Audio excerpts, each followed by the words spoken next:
Hello, my name is Paula. I'm a sophomore and I'm 16 years old. I was recently asked to write a paper about child abuse for my child development class. I decided to write something a little more different, a topic that nobody really knows about or understands. So I decided to write about parental alienation. Here goes. There are approximately 50% of married couples divorcing each year.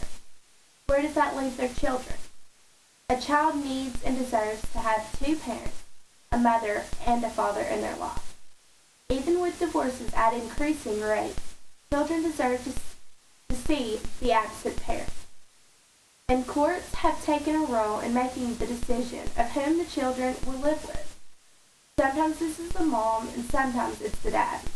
For whatever reason, a parent is chose to be the caregiver. It is a parent's responsibility to maintain a healthy and nurturing relationship with the co-parent for the children's sake. Brian Lee McLaughlin in his research found that children have become damaged and emotionally scarred forever if they are not having a healthy and loving relationship with both parents. A child can be hindered from loving their mother or father in several ways. When divorces occur, parents should never involve the child or ask the child to choose where they want to live, or put anything on the child that would result in making an adult decision. This is meant for only fit and loving parents. One thing a child may go through when parents divorce is PAS, parental alienation syndrome. This is a slow, systemic brainwashing or programming from one parent against the other. It is also described as one parent who targets the other parent by making disparaging comments and using the child against them, almost as if a tug-of-war is happening. The child wishes to please the custodial parent and to keep peace in their residing home and falls into this trap. The child then begins acting out and, as time goes on, decides and believes they should not associate with the other parent. Sometimes this can leave permanent scars and pain. An alienated child may never reunite with a targeted parent again. But what if they decide to get back together? The parents will attempt to reunite, and they will have to deal with deprogramming of their children's thought patterns, and actions. During this time of alienation, usually years long, the child are told lies and terrible stories about the other parent. They begin to believe them and no longer remember reality for what it is. There are three types of alienators. One of them is the naive. The parent means well and recognizes the importance of a child having a healthy relationship with the other parent. Number two, the active. The parent returns to court repeatedly concerning visitation. These parents mean well, but they have a problem controlling their frustration, bitterness, or their hurt. Then there's three, the obsessed. It's usually a grandparent or a parent with a cause to destroy their relationship with the targeted parent. I believe that PAS is a form of emotional child abuse because you are hurting the child forever. The targeted parent is usually the one with the least amount of contact with the child, usually a non-residential parent. Most alienators do not care who they are hurting as long as they succeed in hurting the targeted parent. The alienators are very dictating and manipulating. They do anything in order to get what they want, if it means lying to the other parent, threatening the child, or hurting others in the process. They will lie to the court, they will manipulate the system, and they usually get exactly what they were set out to accomplish. Complete belief that the child does not need the other parent in their life. I interviewed Katrina Daniels-Lee, founder of the Lee Pass Foundation, who is a mom and a targeted parent. She has 4 children, but she only sees one. She explained to me, this is the hardest thing in life that she has had to deal with. It is a mourning process that never ends. I asked her if she felt like she was in a competition with aliens.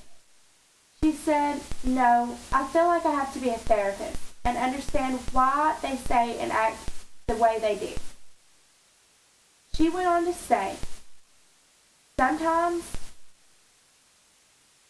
you have to realize what the children is going through and how the alienator programmed them." But she said that she will never stop loving her child and she will never stop being an active mom. That she just needs to take a step back and realize that the alienator has programmed them to a point intervention is necessary. She explained, "If a child is in this situation, the only way healing can take place is if the child is away from the alienator for a long period of time. For a child, it is an emotional process to find out that someone you loved has manipulated you. Normally, the child cannot face the targeted parent right away, and sometimes not at all, because of the guilt they live with for the rest of their lives from the pain and the hurt that they instilled by the alienating parent. In my opinion, I feel like this is child abuse, and I strongly believe that children need the love and the care of both parents. I think we need to educate as many people as we can concerning this, so that the courts will recognize it more often and the targeted parents will not be destroyed and the children will not have emotional scars from this type of abuse. The child should never be neglected, and this is about our children, not about the parents or who's right or who's wrong. A child should be able to be a child, nothing more. They should not have to grow up so quickly and become an adult and just waste all their childhood years. I would like for everyone here to understand that all children deserve the right to see their mom and their dad.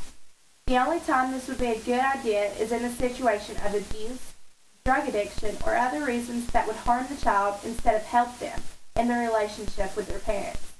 I believe that children are our future and need to be molded and taught by their parents in an emotionally healthy way. If they are taught to hate, they will hate. If they are taught to love, they will love. Symptoms of an alienated child may be some of the following. Children develop the following personality disorders this is from the International Handbook of Parental Alienation, written by Richard Gardner, Richard Sauber, and